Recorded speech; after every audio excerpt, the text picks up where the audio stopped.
So we covered market research from a more industry correlation point of view, how we relate the competition, the demand, the supply. Then we also studied more about some case studies, some examples. And last we did was around market sizing. Now next, I think we'll have few more people joining in, then we'll run a video which I wanted to share. So let's jump into the next topic, and then the last topic will be business model canvas. So this is more about, as I told you, no market is the same. If you are a brand, product or service from US looking to enter the Middle Eastern market or India market will behave differently. The customers are different, their choices are different, their aspirations are different, their buying propensity is different, right? So you need to make your product as per the market needs. So we'll cover a few quick pointers, which this is more on the Middle Eastern context where I work, but this can even apply to the Indian context. So one of the most important things, I believe, when you're dealing with customers, if you're coming from a different cultural background to a new geography, is these interactions, because a lot of times people think business can happen over the email. Business a lot of times does not happen over the email. Business happens over, you want to go and meet people, you want to shake hands, you want to knock the doors, you want to say hello, you want to build those relationships, right? Then business happens as a result, right? So this is very much relevant to the market, Dubai, where I work, is that you need to, if you're an international company looking to enter the market, you have to come and meet people, you have to do that handshake, you need to build those bridges, right, before the actual transaction can happen. This picture basically signifies, in an Arab context, especially if you're some of them are not very, culturally they don't shake hands, right? So that's the culture. So obviously you need to know how each country's cultural sensitivities work, right? So you will conduct yourself accordingly. As I already said, spend time in the region, because when you walk the street, when you have experiences like I have personally been extensively, I have traveled into Saudi Arabia, right? So the general perception which we hear in the media on Saudi Arabia, Iran, right, is a perception which the media tells us, right? The media says, which again, somebody has a hidden agenda, right? So I think this we can say, in case of Iran, obviously Iran's biggest enemy is US. So US will propagate showcasing that, well, these are the bad things which Iran does or happens, right? Which does not mean that if we want to do business with Iran, we cannot do business, right? So a lot of Indians do go and trade and sell their commodities and products in Iran, because obviously there is a market gap for that product. So there is a market, right? So the second key takeaway is spend time in the region wherever you are conducting your business. So relationships are very important in terms of, particularly if you're dealing with a Middle East concept. Once you spend time in the region, you are able to identify the cultural nuances. You're basically aware of the local norms of doing business. This was a study actually we had done for a brand, a sandal brand in UAE. They wanted to enter the Saudi Arabian market. So we did a research work, and why I'm sharing this is a very interesting thing, because this particular company in UAE, they make sandals. They import leather from Italy, okay? And then they make sandals. So a lot of the local guys with dish dash, they wear sandals, okay? Now the client's brief for this company was, this company from UAE wants to enter the Saudi Arabian market, okay? Now what is important to note here is that in the Saudi Arabian context, the locals there, don't wear sandals, right? They wear shoes. So if I am a sandal manufacturing company from UAE wanting to enter the Saudi market where everyone is wearing shoes, what will I make? I will make shoes, right? I will not enter with just sandals. So which is what was, when I traveled to Saudi to do primary research interviews, this is the first thing I realized when I interviewed the first person, that Saudi wears shoes, right? It's a cultural thing. So this company, obviously when they entered after 1 year, and they ensured when they enter with shoes and sandals both. So it's again knowing the market you want to enter, what is that market's nuance is very important. A lot of times in case of UAE, people think or believe, and it's a fact, that if you want to enter the whole, a lot of times people say I want to enter the whole region, right? So I always tell them, no, you have to enter one country, right?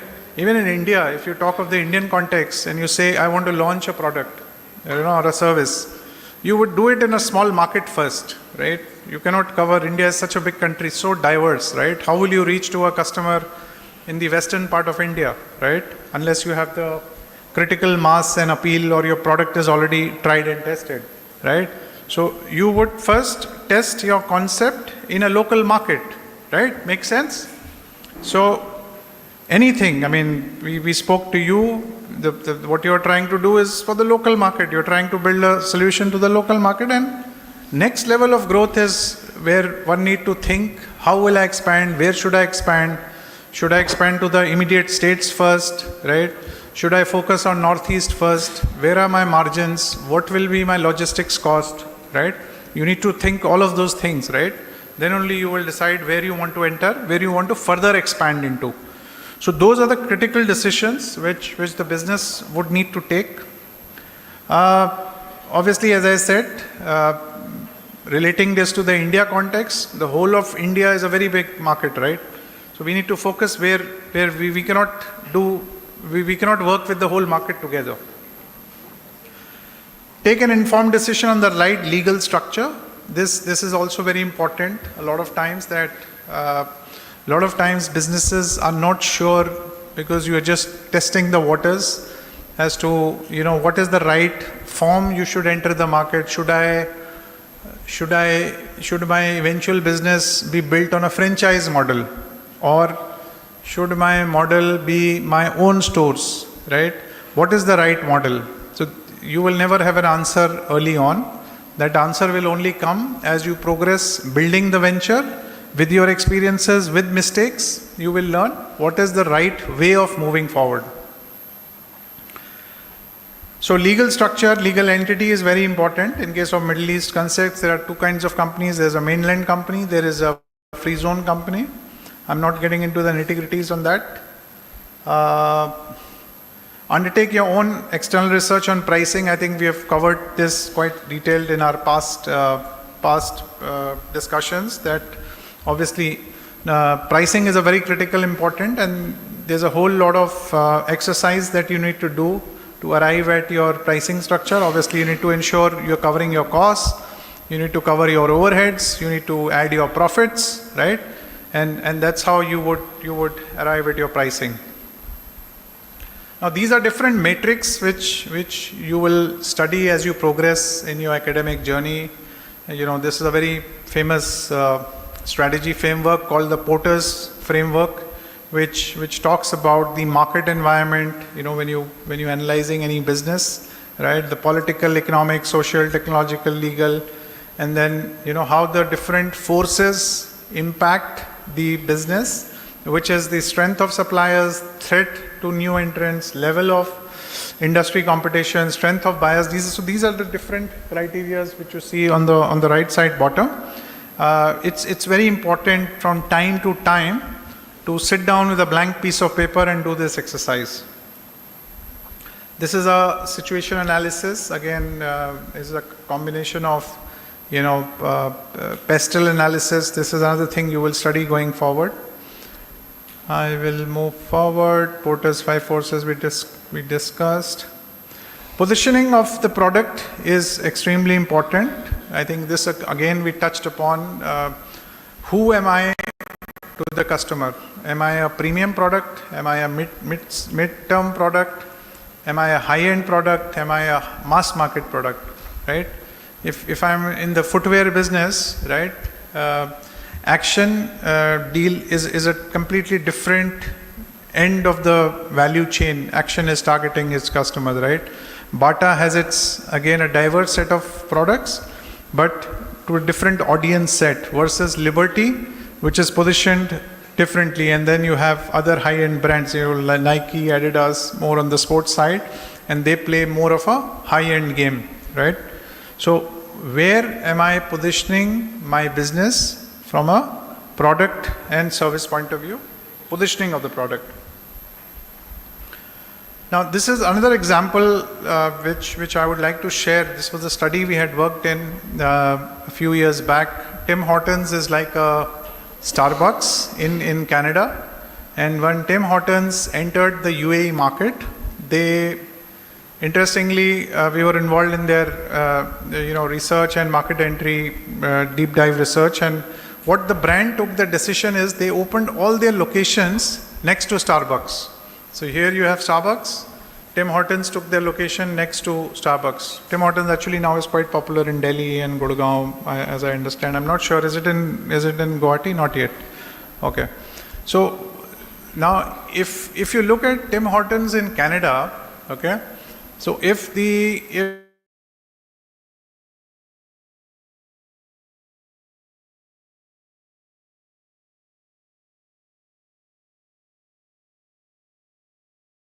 Starbucks coffee is, let's say, for example, into the Middle Eastern market, and even in the Indian market, the pricing is at par with Starbucks in India or in UAE.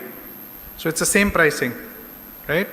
Now that's a positioning and a pricing strategy the brand took, okay? That we want to position ourselves in India. You will see a lot of influencers, a lot of kids, millennials, taking Instagram pictures in Tim Hortons, and because that's the perception the brand wants to create. It feels we want to be at par with Starbucks. B, we want to, from a pricing perspective, we want to be at par with Starbucks, right? And so that's the story they are playing from a positioning point of view. So this is basically a takeaway that when you enter a new market, right, you need to understand that market and where you would fit your positioning and pricing.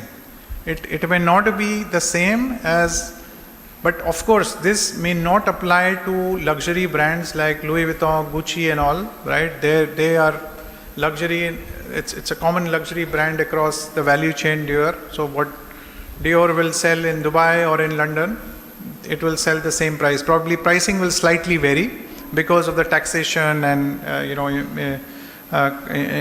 import taxes. So the consumer, the other thing we need to be aware and conscious is, as a business owner, as a startup owner, as an entrepreneur, that the customer is constantly evolving. See, our whole strategy of whatever we are trying to build is the focus is the customer, right? So how is the customer shopping? How frequently is he shopping? What are the customer preferences, right?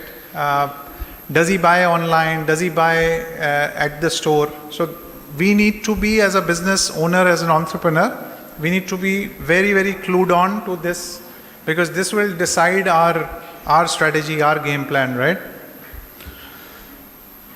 So these are some of the trends. Obviously, online sales are in the rise. Health consciousness is growing. Generally, we see in the market. There are a lot of private labels. We're seeing promo abuse owing to lack of price awareness, price perception impact on shopping habits. The other trend which we also spoke about, the example of Tim Hortons or Starbucks, these are franchisees. I also spoke about Kulfi House, which is also an Indian franchisee. Somebody is bringing the brand from Chennai into Guwahati. So that is a franchising model. So franchising is here to stay. Franchising will always do well. The whole logic of franchising is that A, the brand name is visible, right? So everyone knows this brand. B, I don't have to do that hard work of building something from zero, right? Because everyone knows Tim Hortons. So somebody who brings Tim Hortons into India already knows that, okay, I have seen this in North America or in Europe. So there is a level of familiarization, and the customer acquisition becomes faster. So this is the second reason why you bring in a franchise. The third reason is your operating procedures, the standards, the franchise manual, the operating manual, that is all set. So all you need to do is to, boom, start the store, and even the store specifications will come from the franchisor, okay, and then you build it. So quickly, within a few months, you can get your business up running. And there is a lot of support which will come from the franchisor, and that's why franchising is a very, very normal way of doing business going forward. With this, we will move to the last leg of our presentation, which is on business model canvas. And before I do that, I want to share one video with you, which will be some learning. So how many of you have heard about this guy? Can I have silence, please? Do you know of a guy called Simon Sinek? Okay, so you should watch some of his videos. He's a coach, author. So he talks a lot about, in this video which I'm going to show, about how, so we know the Apple Nokia story, right? Nokia was doing very well, right? Everyone was doing Nokia. Nokia had the highest market share. Nokia management was they said nobody can touch us, we are Nokia. And then suddenly one day the operating system game changes, Apple comes, Nokia falls, right? Loses all the market share, everything moves to Apple. So a lot of people say the Nokia management was a little, they were getting feedback from their subordinates, but culturally nobody was bringing that feedback up to the management. So Nokia basically lost the battle suddenly, right? So in this video, we're gonna see when you build a product, when you innovate, it's all about the why. Why are we doing this, right? So in this video, we're going to see how Apple thinks, what is the problem Apple is solving. Apple is saying we're not building a mobile, but we are doing something bigger and different. So let's watch this video. Single organization on the planet knows what. Okay, everyone, silence, please. Every single person, every single organization on the planet knows what they do, 100%. Some know how they do it, whether you call it your differentiating value proposition or your proprietary process or your USP. But very, very few people or organizations know why they do what they do.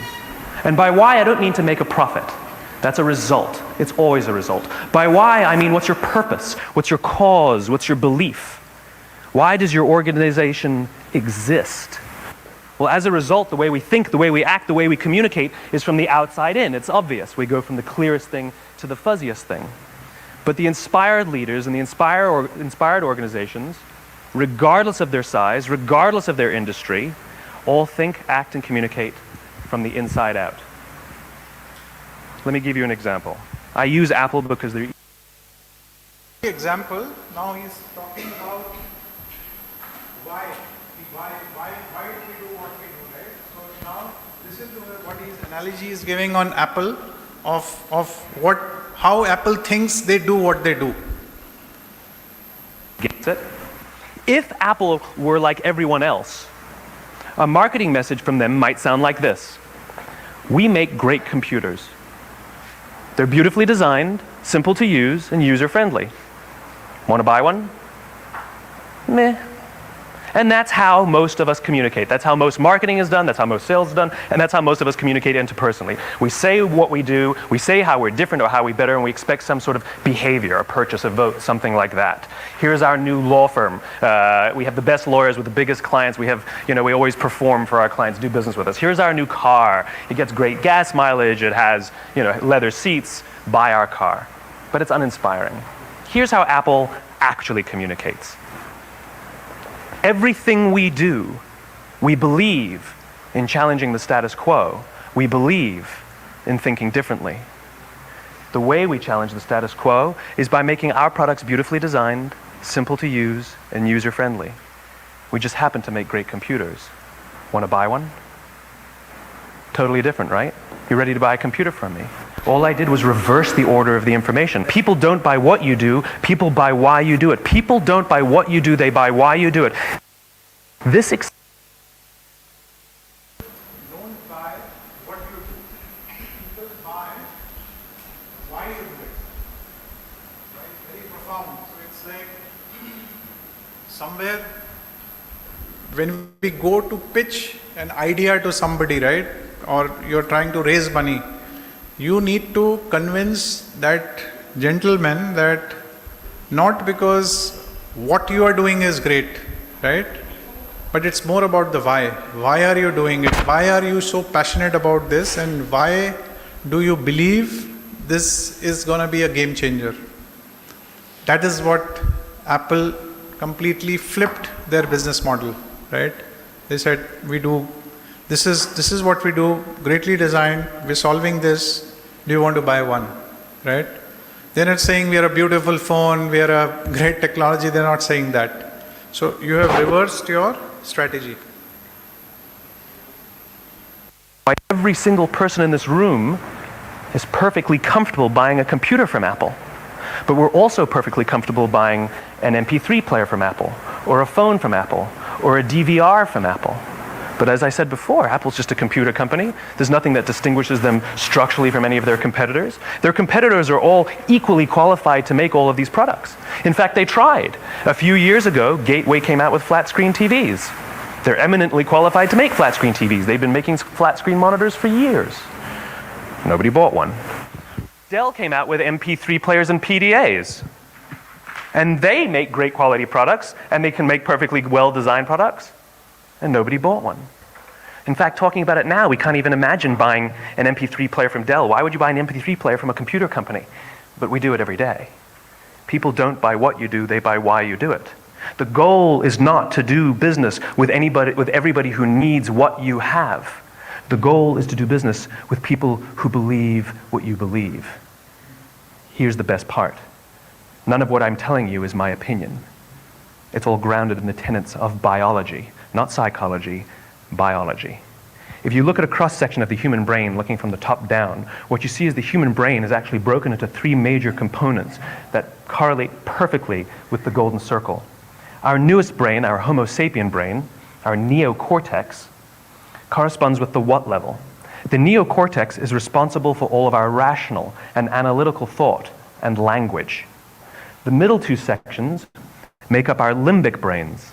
And our limbic brains are responsible for all of our feelings, like trust and loyalty. It's also responsible for all human behavior, all decision-making, and it has no capacity for language. In other words, when we communicate from the outside in, yes, people can understand vast amounts of complicated information like features and benefits and facts and figures. It just doesn't drive behavior. When we communicate from the inside out, we're talking directly to the part of the brain that controls behavior, and then we allow people to rationalize it with the tangible things we say and do. This is where gut decisions come from. Sometimes you can give somebody all the facts and your figures, and they say, I know what all the facts and details say, but it just doesn't feel right. Why would we use that verb? It doesn't feel right. Because the part of the brain that controls decision-making doesn't control language. And the best we can muster up is, I don't know, it just doesn't feel right. Or sometimes you say you're leading with your heart or you're leading with your soul. Well, I hate to break it to you, those aren't other body parts controlling your behavior. It's all happening here in your limbic brain, the part of the brain that controls decision-making and not language. But if you don't know why you do what you do, and people respond to why you do what you do, then how will anybody How will you ever get people to vote for you or buy something from you, or more importantly, be loyal and want to be a part of what it is that you do? 42 lakhs per annum. Wow, 42 lakhs, that's your... The key message, the key takeaway from this video was, and it's a very nice book. If you can get hold of that book online, you should read it. Simon Sinek. The book is called Start with the Why. Start with the why. So what he's saying is everything, whether you go for your pitch, whether you're raising money, whether it's, you need to convince the other person as to why are you doing what you're doing, what is the change this will bring, and right. So why, not what and how, and those are the basically the other steps. So he's reverse engineering it. That is how he's saying this is how Apple became what Apple is, because they started with the why. With this, let's move to the last part of our discussion, which is on business model canvas. Now, anybody who has studied business model canvas or knows anything whatsoever? Anyone? Okay, so business model canvas is started by it was framed by a guy called Oscar. He's a Swiss national. Okay, and it's basically a one-sheet summary. I'm telling in a very layman's language. It's a one-page summary of your complete business plan. So whatever you are trying to do, ideate, think of something as a business, you're trying to put everything into this one slide, okay? And if you're able to analyze and write on around each of these points, each of these headings, basically then, so this is like a one-page summary or a guiding light to your business, okay? Now let's see what are the headings around this, right? So the first one is the key partners. Now key partners is identify your key company partners. This can assist the important suppliers in your supply chain. What key resources does the company receive from these partners? What activities are performed by these partners? So typically, let's say I'll take two businesses, and once we finish going through this, I will invite 4 startup founders from your university, and we will go through this once again from their perspective, right? So key partners in the business I do, okay, which is research and consulting, my key partner is anybody and everybody who can refer me to my clients, okay? These are now, who can refer me to my clients are somebody who is a CA, who is an auditor, okay, because he's auditing companies. He may know somebody, okay, who can refer my kind of market entry work. So he becomes my key partner.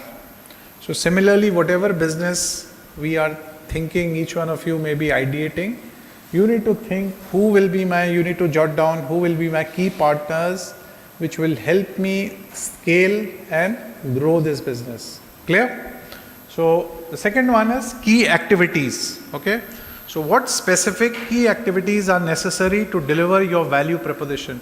Okay, before that, let's do value proposition. Anybody who can share what is value proposition? What is a value proposition? So value proposition is as simple as what am I offering? Am I offering a consulting service? Am I running a cloud kitchen? A cloud kitchen is offering food, as simple as that. Am I a retail store? In a retail business, what am I offering, right? I am running a grocery shop, right? What is my value proposition? So value proposition, identify the core value the company provides to its customers. What exactly is the company trying to give to the customers? What problem is your company trying to solve? And what needs are your company satisfying? How do you offer something different that satisfies the demand of your customer segments, which is price, quality, design? Clear? So this is value proposition. Then we come to key activities. What specific key activities are necessary to deliver your value proposition? What activities consider your company's unique differences in its revenue stream, distribution channels, customer relationships. Do you need to pursue specific? So key activities are, let's say, if I'm a guy who's trading into toys for children, right? So what will be the key activity for me is to do, I will have to go to schools, okay? When a school is happening any event or fete, I would take up a stall there, okay? And try to promote my brand, right? So that is an activity for me. It's an activity type, right? Because I know it's a primary school, I know children are small, I know the parents have come because there is an occasion, right? So that is a place where I would like to put in a stand for my company because it's an activity. I'm meeting the parent, I'm meeting the child, and they are my customers, right? So that becomes your key activities. Customer relationships. What type of customer relationships do you have with your customers? How do you interact with customers? How do they differ? What are the different customer segments? Do you communicate frequently with your customers? How often? So customer relationships is if I am let's say an advertising or a branding agency, right? So how do I communicate what I do? So the best digital or a social media agency would do is they will have a social media page, they will tell about their services, they will tell a lot of case studies that okay, there was this company's launch, right? And for that launch, let's say Shah Rukh Khan was the brand ambassador, so I will create a whole story around it and I will put it. So these are the different customer relationships which I am bringing. Then customer segments. Identify who is your value proposition targets, who are you creating value for, who are your most important customers, what are they like, right? So if I'm in a cloud kitchen business, who is my end customer, right? How does my end customer decide what he or she is buying? Which brands are they buying more, right? So what am I doing for my customer segments becomes my customer segment. Then you have key resources. What specific key resources assets are likely to deliver your value proposition? Consider what resources your distribution channels and revenue streams may require to function. Additionally, think about what resources are needed to maintain customer relationships. So key resources could be as simple as that I have appointed as a business a digital agency. Second, I have a CRM, right? Because I am in the business of, let's say, I'm in the business of cloud kitchen or food delivery. I would want to have a database, right? Without a database, because tomorrow if I launch a new product, I want to market that product, right? So what are the difference? So for that, I need a CRM, right? So what are the key resources I need to, so we need to think on, so if you start to jot down, you should be able to make a list of 5-10 items as to what will be your key resources. Next is channels. What channels are you used? Consider your suppliers, distribution, marketing. How am I communicating this message? What are the channels I'm using? And the revenue stream. Cost structure is my role, how much is my social media expense, and then revenue streams is based on what my value proposition is, right? Where will the money come in?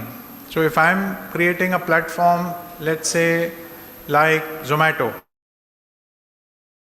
okay, teams of Zomato, anybody okay. Can say?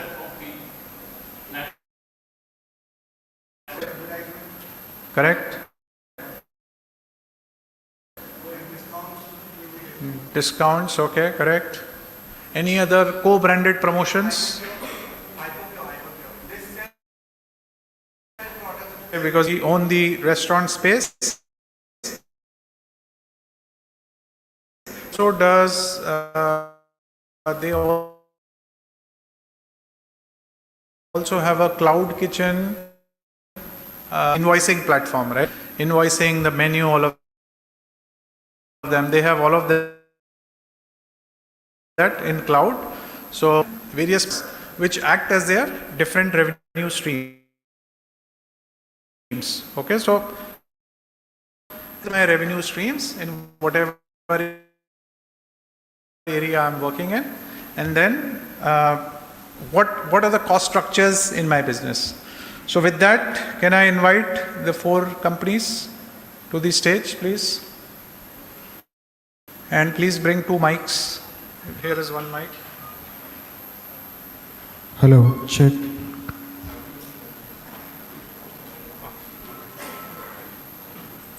We'll give it to them. They will hold it. Yes, yes. Can we increase one more? Yeah, okay, yeah. Hello, check. Hello, check.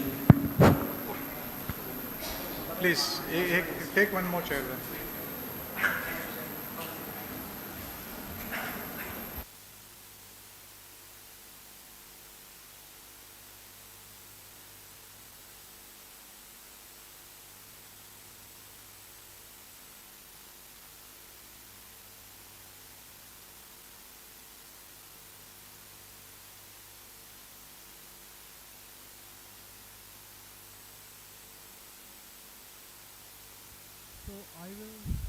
I will be the one who will be asking them the questions, okay?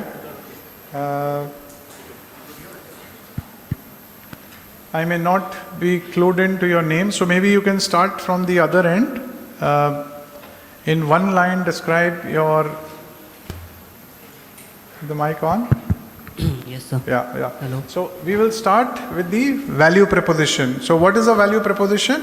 Value proposition is what is the crux of my business model, right?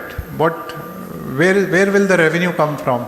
Okay. Hello, check. So the question is, please share your value proposition, plus also share how did you arrive at the value proposition? As in, you felt there was demand, or your uncle told you to do this business. What was the reason, right? So we want to know the reason and what is the value proposition.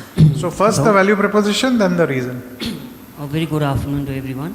Myself Sumesh Chetri, the founder of Hillbridge Private Limited, and our startup is in the home healthcare space, where we provide home medical facilities at their doorstep, like medicine delivery, old age care, home nursing assistance, and home physiotherapy. And our value is we provide that on time, and we were the first healthcare startup based out of Sikkim, and we are providing this facility in the state of Sikkim. And so all the staff that you have for physiotherapy, are they on your payroll, or they are all on pay-as-you-go model? so, sir, we have collaborated with them, and you can say that we are the Zomato of healthcare, where we collaborate with medical centers like diagnostic, and so we have a payroll of nurses and delivery boys where... In Sikkim?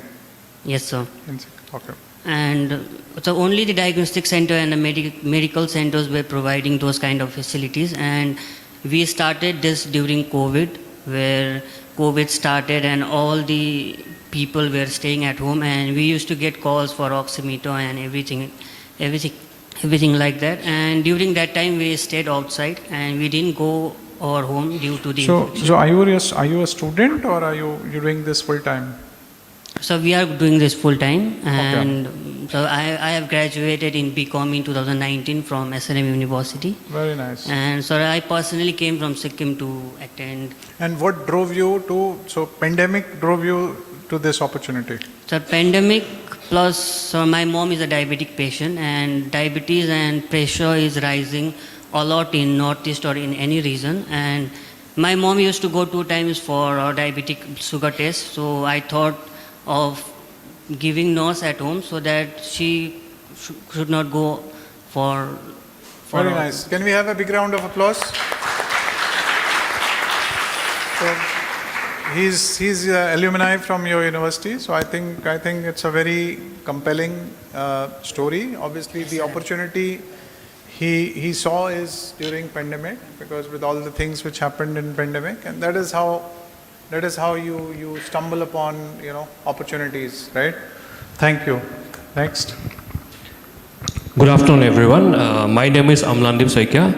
I am a civil engineering graduate from NIT Silchar. So I passed out in the year 2020, and I started a company called Blue Isle Interiors Private Limited. This company is basically into interiors. So we are an aggregator firm. So what we do is we connect our interior designers, who are our outsourcing partners, with the clients, and we basically help them in the sales. Basically, our clients are interior designers only. We do sales and execution help to them and earn a revenue through the subscription model and project execution on pro rata basis. And why I came into this field is that my brother has been involved in this interior industry for the past 10 years. But what main problem we have seen is that he wasn't able to scale more than 4 crores a year. So I came in with the idea that why not scale it up in a startup manner, and that is how we started this company. So the other company I think of in this space is a company which, because I did my apartment in Gurgaon, was Live Space, right? So Live Space, and so we met Live Space, and then eventually I did not go with Live Space, but I decided to go with a local contractor. Obviously I read his review, Live Space reviews, his reviews, right? And somehow the individual, because what I felt is, if I'm doing an interior fit out, it's a personal rapport with that one person, right? Which is very important. Whereas Live Space obviously is an integrator. They have a facility in Noida where they build all your kitchen, etc. And then, so at times I heard that the follow up, etc. is not the best. They delay, etc. So so we are clear. I think everyone is clear on the value proposition of yours. So don't you think that this is do you also not come this as a challenge? Because at the end of the day, the customer wants a good delivery. So yes, you can be a nice aggregator, but the end client, because you need to get more referrals from that same client. Yes, definitely. So are you doing a pure model, or is it a hybrid model? Sir, it's a basically outsourcing thing. The one main problem that we noticed from Live Space is that they hire employees to deal with the customers, right? So here, interiors is a segment which is very premium. So people want a personal touch with them, and clients are they spend minimum 5 lakhs and above in the project. So since they are investing a huge amount, so they need a personal touch from an interior designer. They don't want people who are employees in your company who just do the corporate level job. But the interior design may not have the best of competency to on execution, but the execution is all about that junior staff and all. Yeah, execution, that's where we come in, sir. Achha, you do the execution? Yeah, okay. Yeah, our main revenue source is execution only. Okay. But sales is an added thing that we do, sir. So does the revenue invoicing is done by the interior guy, or we do split? It. We do it, sir. You do it, okay. Yeah. So I am clear now on the model. So in a way, it's a hybrid model wherein you are acting like a Live Space also. You are saying, I will build relationships. So all the your key partners are all the interior guys here. Yes, sir. So key partners are basically the real estate brokers, builders, home loan direct sale agents. Then you can call the we'll come manager. to that. So can we have a good round of applause? I think it's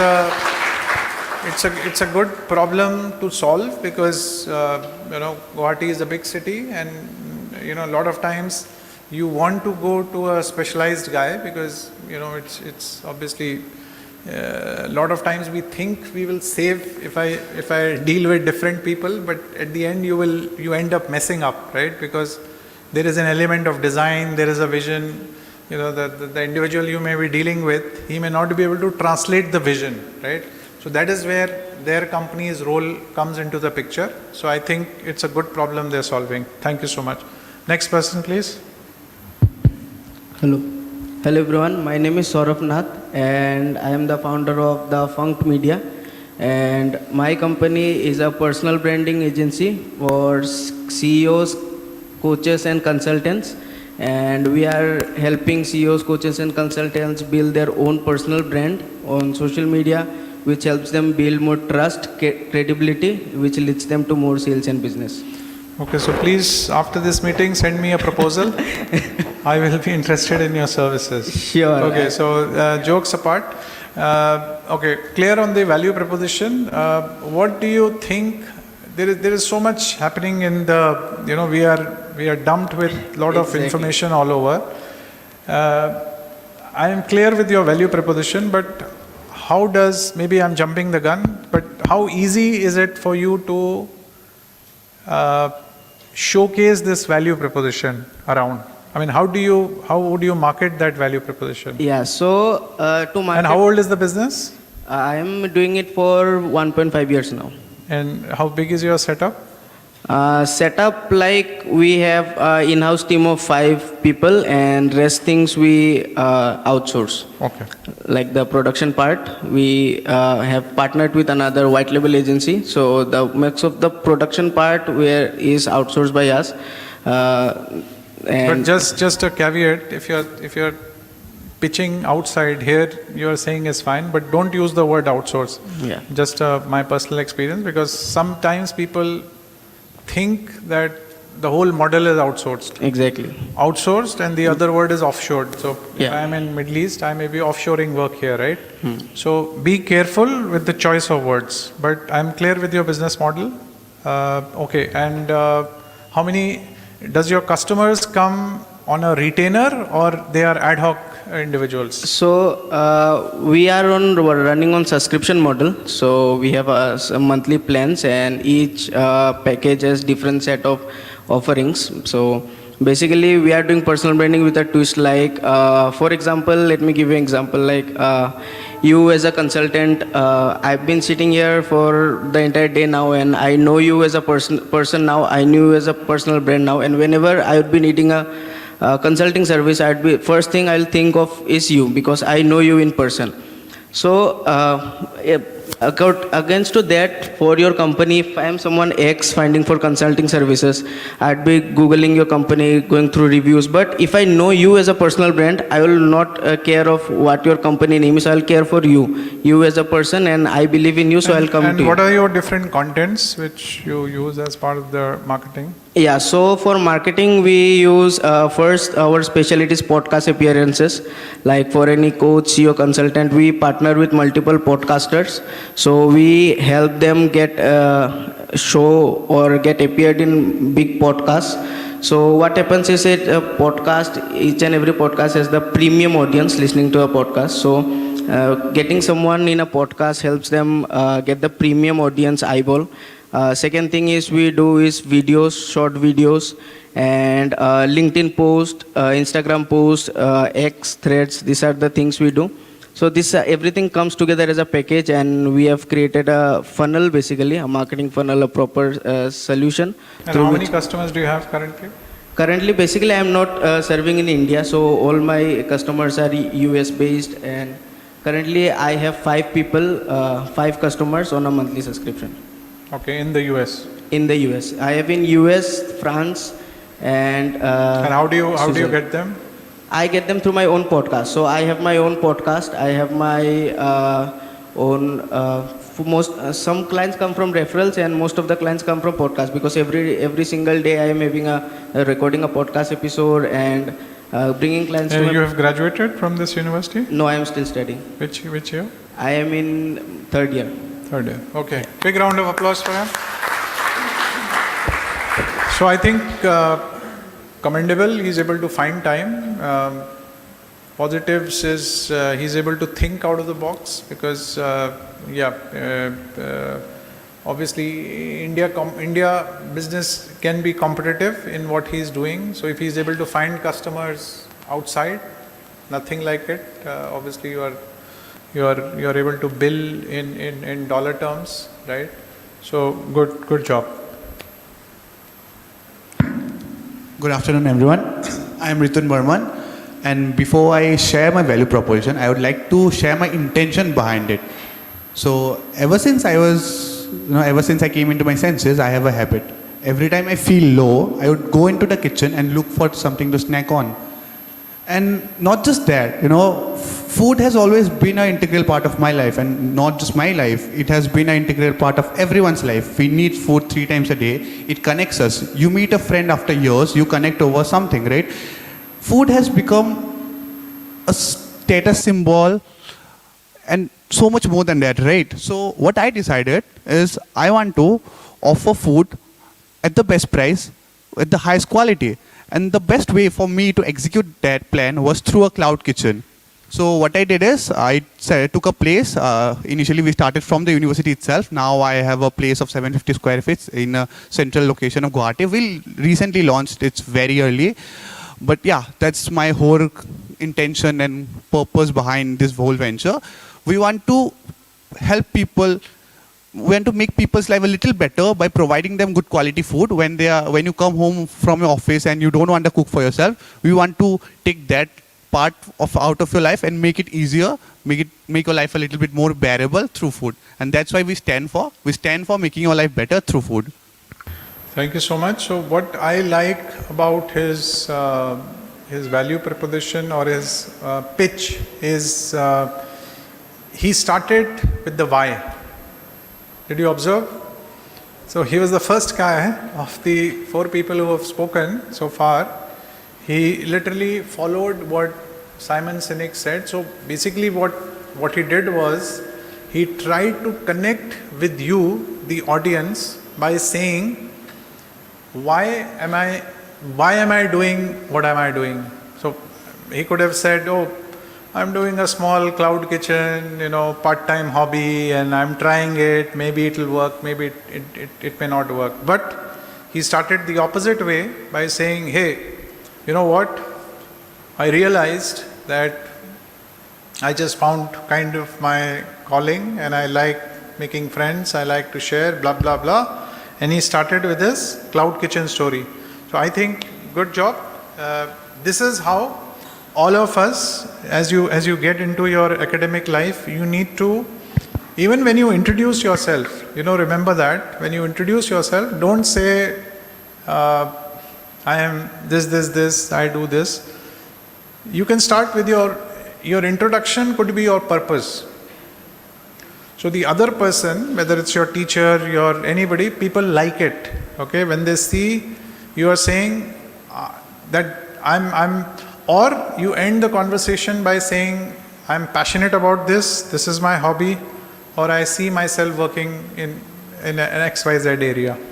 Because if, let's say you love sports, you love outdoors, right? The other person, maybe you will hit upon well in terms of synergy, friendships, etc., right? So we tend to attract people who we are similar to, who we connect with, right? So these are these small cues, right? So please be aware of these. So good job. So good afternoon, everyone. Myself, Maniskadas, I am the founder of The Cakes.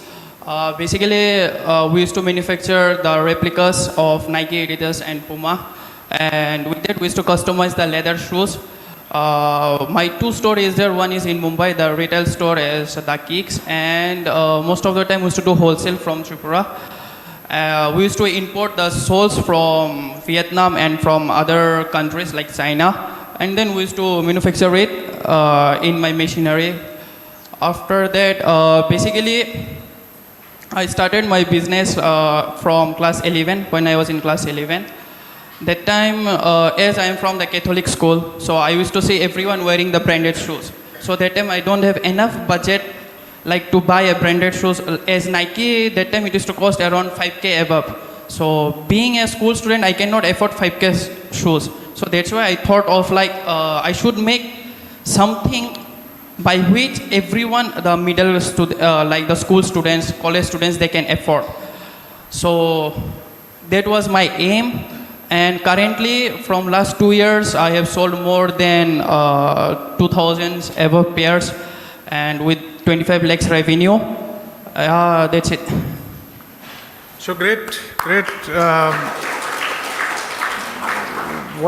What I like about his value proposition is I believe it's quite unique. So as he rightly saying, if you look at a Nike or a high-end shoe, which is, let's say, priced at 10,000 plus, he's bringing the sole. He's manufacturing a similar.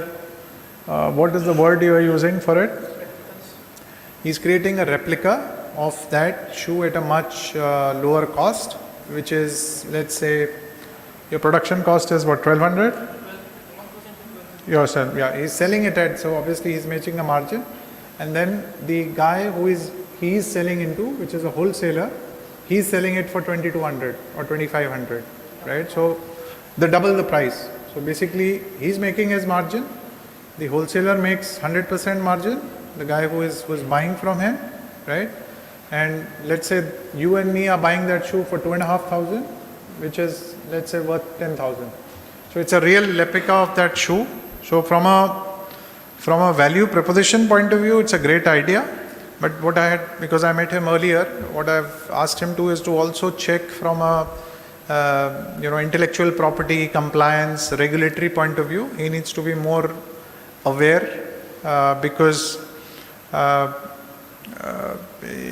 in India or in a lot of countries, there is a lot of strict rules around counterfeit products.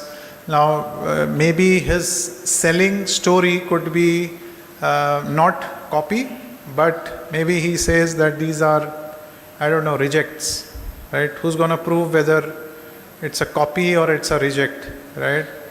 You understand what's a reject? So reject is basically, you're a big buying house, you are producing. So in Bangalore, there's a company called Gokuldas Images. It's the biggest buying house in India. So Gokuldas is making, let's say, t-shirts for Adidas in bulk, right? It will cost them $6, $7, $8, per t-shirt. And so they ship containers. At times, the whole stock gets rejected. So they send 10 containers.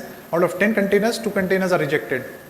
Those 2 containers come back to Bangalore, to Gokuldas, and then they will just sell it to the local market, to a wholesaler. You understand? So the product is amazing. It is built as per Adidas or a Puma or a Nike specification. And what they do is, you have the label here, right? At the back of your shirt, they cut the label. So in all the rejected stuff, so there are shops. If you go to Delhi in Karol Bagh, there are shops which are selling rejects.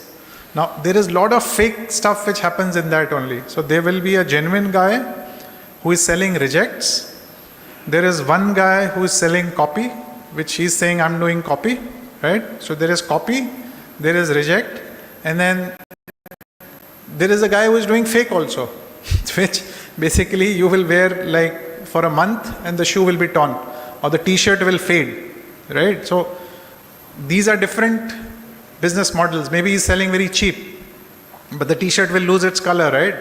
So as a buyer, maybe you need to be aware if you want to buy from there as to which one is the first copy, which one is a reject, because not everyone will know in Karol Bagh which is the reject shop in that area, because there will be a lot of shops and you don't know what is completely fake.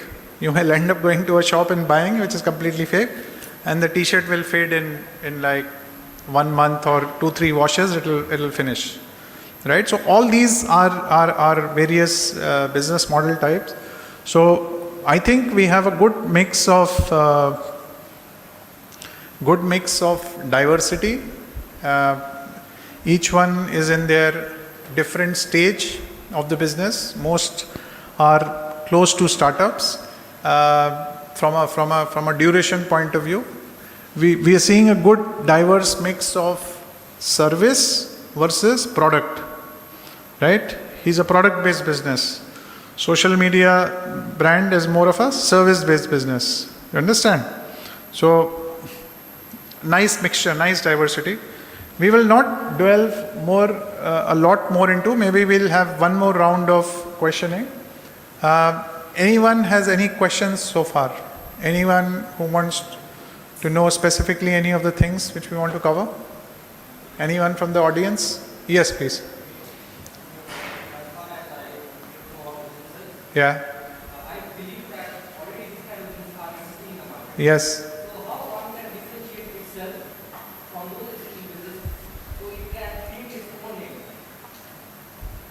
Okay, so very good question. As I said, even while I was teaching the earlier presentation, even Zomato, Oyo, none of them are unique. Okay, they all Lenskart existed a similar model. The guy was just the first one to copy and bring it here.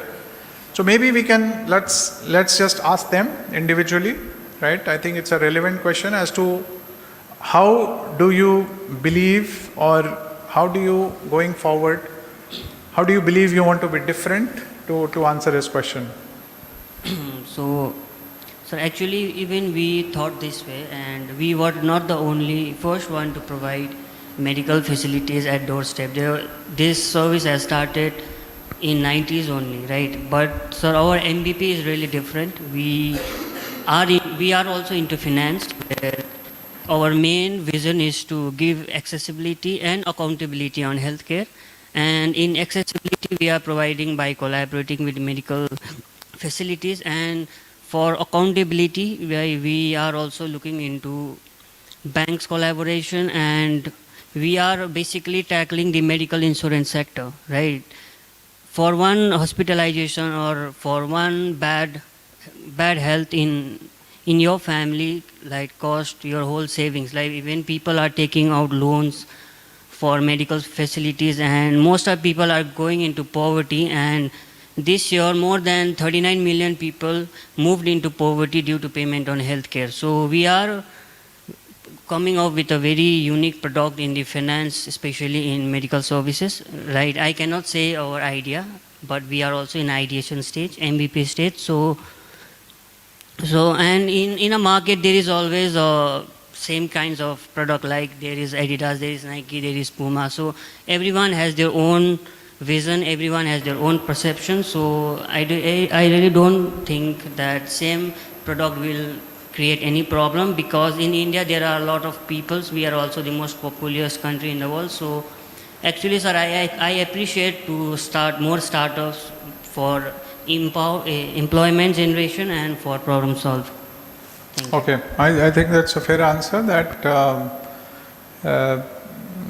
yes, competition is everywhere, but it's the relationships you bring, the ideas you bring, the partnerships which he's talking about. Yes, next gentleman, please. So how we are different is that if we talk about personalized professional interior designers, that idea is not at all scalable. An interior designer has only 24 hours in a day, so he can attend to maximum 5 clients in a day. So how our model is different is that we can, due to the power of outsourcing and due to the brand image that we're going to create, we are going to be able to scale this model and cater to all the clients in a personalized with a personalized interior designer, and that too in a scalable manner. And it's not that we will be operating only in Guwahati. This model can be scalable to the world. That is how we're different. Thank you. Okay, next please. So what I believe is the first thing that businesses like me exist, give me a surety that I can also exist. Because if I am doing something which no one else is doing, I might be doing something wrong, or there is a lot of confusion. So if there is a business which I am doing is also done by someone else, gives me a surety that I can exist. The second thing, how I can top up is for everything we do, we can do it with a twist. For everything, maybe a tea shop also, we can add something of our own, a unique creative, a unique innovation, a unique perspective is what makes the business different from each other. And other than that, the business model and the systems and procedures are roughly the same in each and every business. That's what I believe. So I think that's a fair point that that the market is large enough for everyone to coexist. I like his point of his argument that if what I am doing and if there are more companies doing it, that also is a verification that there is enough and more demand in the market. It's just that I need to get a bigger share out of that. Fair point. Next, please. Right. So I do not believe there is one particular thing that you can do to stand out. I believe there can be multiple things at different verticals. For example, let's say when it comes to inventory management, we can create distribution, and that could be a different differentiator. When it comes to marketing, trying to connect with the people and understand their sentiments could be the differentiator.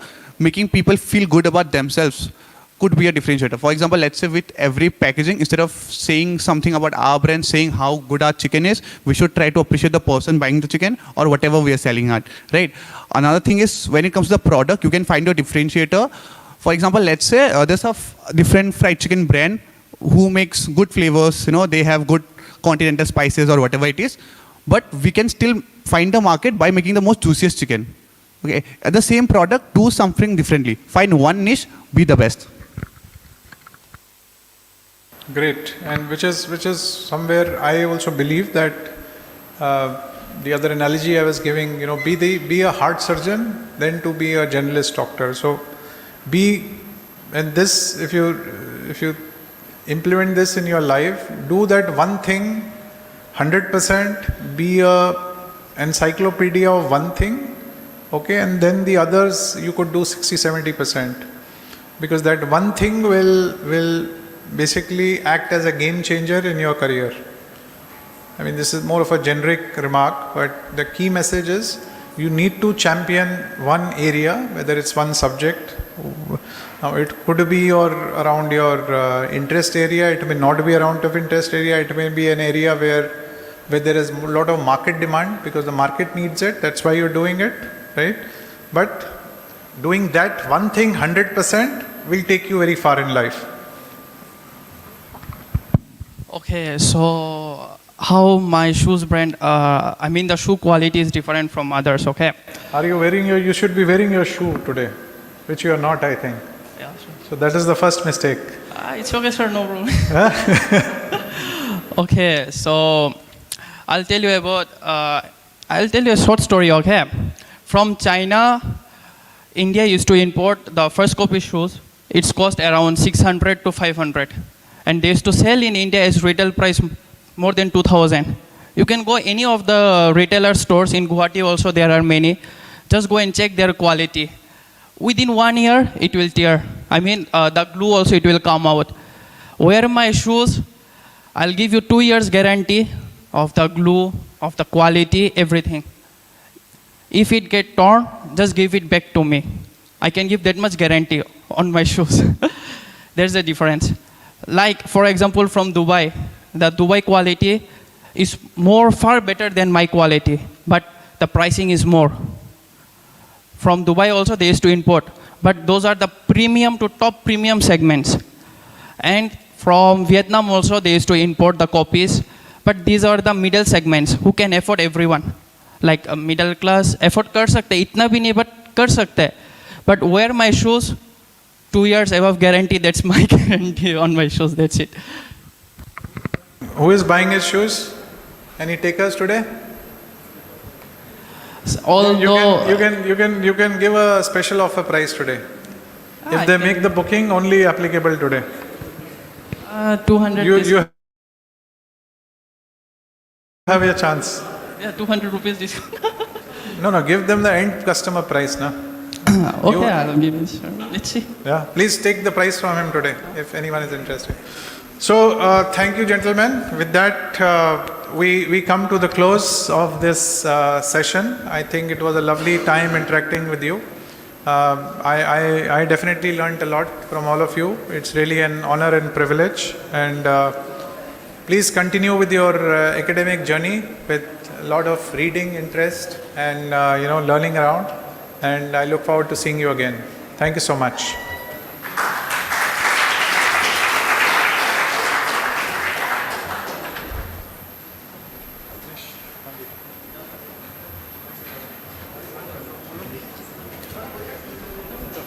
Closing. Time prepare voice.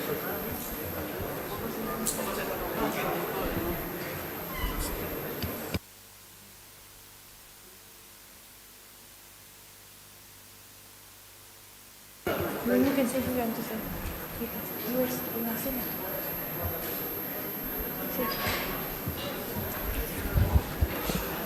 Hello everyone. On behalf of DISA, I would like to address the whole committee, whole room, everyone present here. So from the past 1 month, our whole team has worked really hard to bring Sir here and to organize this whole event in general. We wanted to, we tried to cater to the actual startups, some of them who have come from outside. We really appreciate your presence here. Thank you so much for coming. And we hope you learned and liked the session as much as we did. To all the young students, it might be your entry to the startup world. It might be your entry to the startup ecosystem.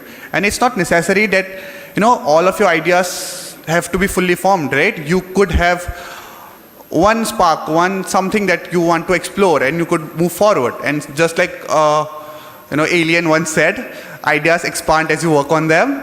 So with that remark, I would like to end today's event.